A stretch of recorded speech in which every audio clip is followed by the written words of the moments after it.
Ito na naman po mga boss ang aking ginagawa po ngayon.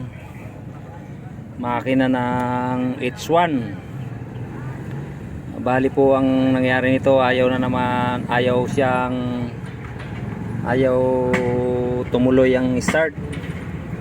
Ngayon po ang diagnose nito, ito po, kapag kayong ayaw pong umandar ang sasakyan, mga ganito, di injection pump type, mga medyo old model na, ito it's 100 na Hyundai,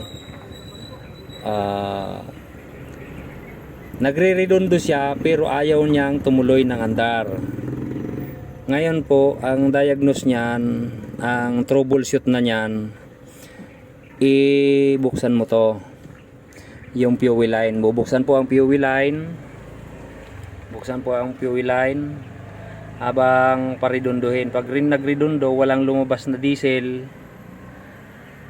tingnan nyo po yung itong magnetic na to, yung magnetic dito sa injection pump. Tingnan nyo po kung may kuryente to. Pagka nagsinusi nyo, nagkaroon ng kuryente, ibig sabihin may supply, may power siya. Ngayon ang gagawin mo po, pagka yung may supply naman ito, may kuryente, baklasin mo na po ito. Baklasin mo na po yung dyan, yung magnetic. Bali, ito po yun. Ito ang magnetic. Yan. Yan pong magnetic na to. Yan. Sigurado po yan na ang sira kasi hindi na siya gumagana. Kahit na may kuryente to, may supply, pero ayaw na niyang tumuloy kasi hindi na siya hindi na siya gumagana, hindi na nag-i-inject itong magnetic. Kailangan pagka nagkaroon ng kuryente, dapat atras siyang ganyan. Pagpatay mo, gaganyan siya para magsarado uli yung yung fuel. So pagka hindi na siya gumagana, palitan mo na po ito. Yan po ang diagnose niyan. Yan ang diagnose nitong mga ganitong makina.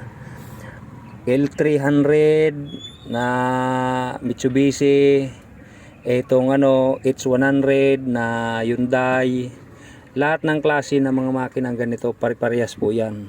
Di magnetic itong injection. Maliban na lang po yung mga modelo.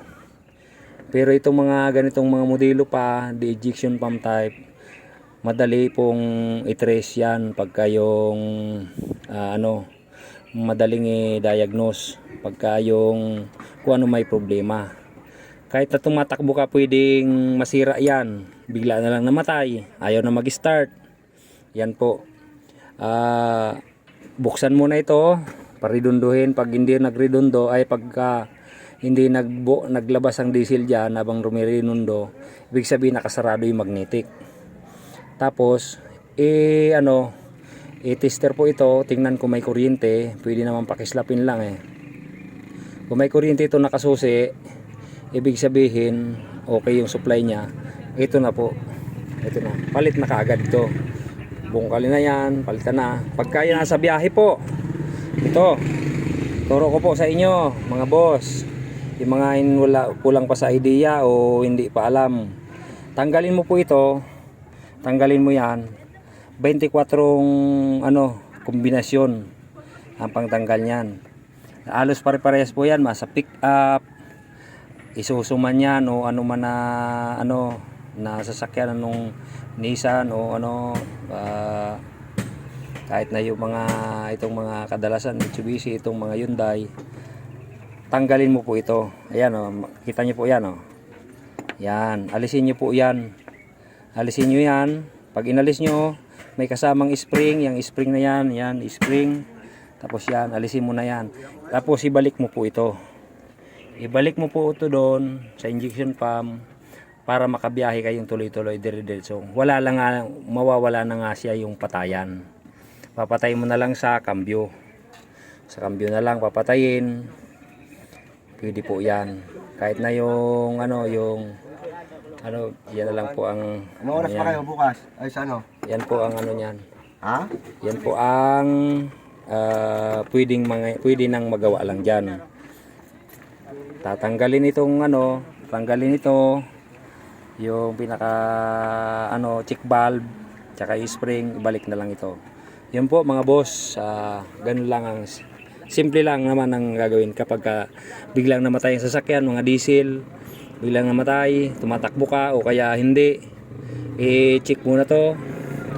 Yung pagka yung rumidilundo, walang lumalabas, ulitin ko po, walang lumalabas ng diesel.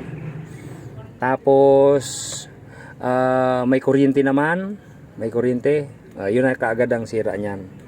Ito, napakarami ko na pong ginawa nito, napakarami ko nang na-troubleshoot na ganito o na-diagnose na ganyan. Yan na yan talaga. Para nakabiyahe uli, ilagay lang to, wala lang ang patayan, wala nang magnetic. Ayun, maraming salamat. At shoutout ko po pala si yung itong mga polyworker na to. Bagamat di ko kayo po maiisa-isa, si Brad Jerry Tagsip, nasa Davao siya ngayon, bumabiyahe, driver po ito ng tinwheeler. Tapos si Brother Irvin Narido, yan. Shoutout sa iyo Brad, sa yung mga painante, sa mga driver mo. Mayari po ito si Brother Irvin ng mga truck.